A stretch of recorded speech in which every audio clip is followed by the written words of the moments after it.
Time now, 7:42. Joining us this morning from Des Moines is our political analyst, Mark Curtis. Good morning, Mark.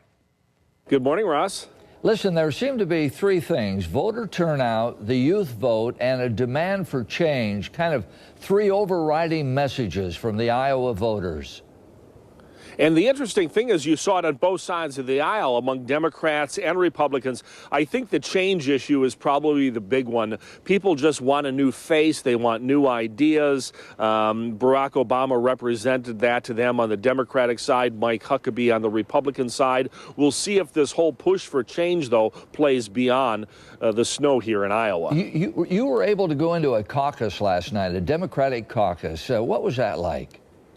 Well, I tell you, it was an experience I've never seen before, Ross. It was akin to being at a high school or college football game where the fans on each side of the stadium were screaming each candidate's name. It was a raucous caucus is the only way I can describe it. There were almost 500 people in the room. It was a record crowd for this precinct. In fact, the record turnout was statewide here in Iowa, and people were lobbying for their candidates. 4 candidates quickly fell by the wayside because they did not have 15% of their voters there, and so there was a lot of lobbying to get those folks to join other campaigns such as Edwards and Clinton and Obama. It was pretty exciting, confusing too.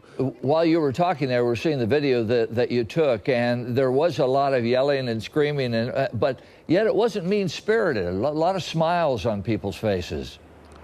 It was really neat to see. I mean, like I say, it was like a friendly college or high school football game. It wasn't mean-spirited, you're right, and it was very competitive. Some of those voters who became available were lobbied pretty forcefully to join other campaigns, but it worked. Obviously, you know, it was orderly. There were no problems statewide. There were no fights reported or violence or anything. It gets very spirited, but the people in Iowa take this very seriously, their responsibility in casting the ballots this unique way. There was a big turnout of young voters in that 17 to 21 age group. And by the way, how can they vote at 17?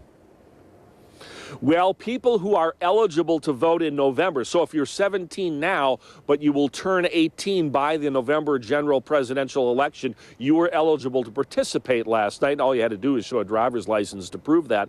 The youth vote is interesting. Yeah, it went heavily for Obama. Obviously, people who are 17 years old or 24 years old have little memory of the Clintons when they were in the White House, when the Clintons first came to Washington 16 years ago. So, you know, the youth vote oftentimes goes towards the person, the new face, the new ideas.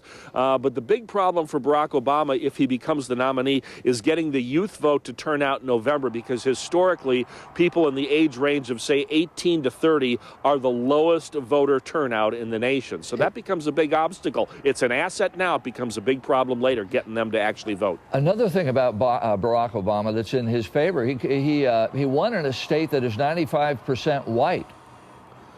Well, you know, it was interesting, too. Not only did he capture a state that is vastly white, but he also captured the female vote in this state. And it was expected that Hillary Clinton would do very well among women in this state. In the polls going into the caucus, the two of them were tied. But as it happened, Obama won the female vote. And I think, as you touched on, it certainly shows a great sign of progress in race relations in this country, that a black man from Chicago can walk into a predominantly white state from Iowa, like Iowa, and win this caucus overwhelmingly. Now, I know you jump on a plane, you go into New Hampshire tomorrow, because they have their primary next week, and that is more of a secular state. Are we going to see the candidates move a little more toward the middle in their campaign speeches? You may see that. The interesting thing is, if you look at the polling, first of all, if you look at the candidates, Hillary Clinton is over there already. She took the red eye and has already delivered a speech this morning, as have some of the other candidates. So they're beating a lot of the reporters back to New Hampshire. Interesting thing, the polls right now showed McCain and Romney tied at 29% each, and that was a huge surge. John McCain has jumped 10 points in just the last couple of weeks in New Hampshire, so they're in a dead heat. Mike Huckabee really hasn't caught on there in New Hampshire. In fact, John he is not even in the top 3. So it'll be interesting to see if he gets a bump out of Iowa in New Hampshire. On the Democratic side, Hillary Clinton is leading with 34% of the vote to Barack Obama's 30%. John Edwards is down at 17%. So it clearly now a 3-person race in the Democratic side. But again, we have 4 days now for people to stump and campaign in New Hampshire to see if Obama can get a bounce because he's down in the polls there. And more importantly, Mike Huckabee, who's way down in the polls there, to see if he gets a big bounce out of this big win in Iowa. Huckabee's a very likable guy, though, and people take to him right away. And last night in his victory speech, I did get the feeling that he was moderating. He was moving toward the center a bit in his speech.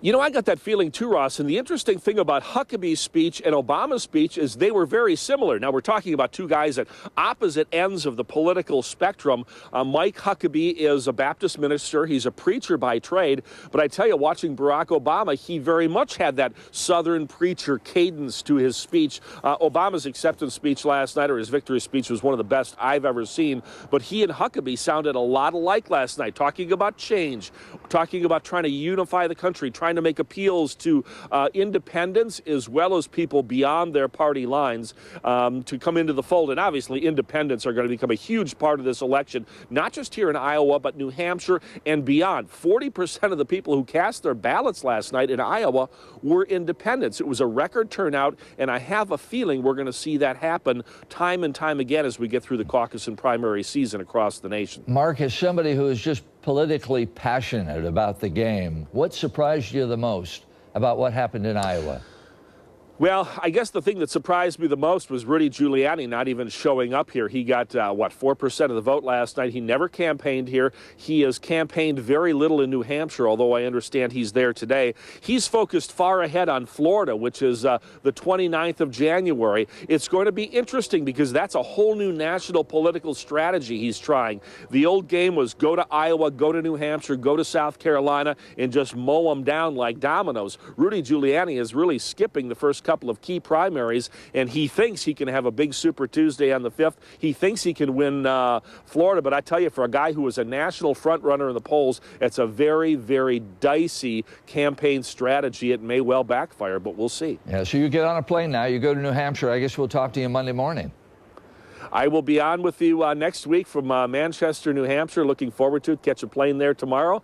And I'll be filing more reports throughout the next couple of days and over the weekend on KTVU.com. Some other observations from here in Iowa and beyond on the campaign trail, Ross. All right. And Mark Curtis will be live on Ron Owen's show at 9 o'clock this morning on KGO Radio.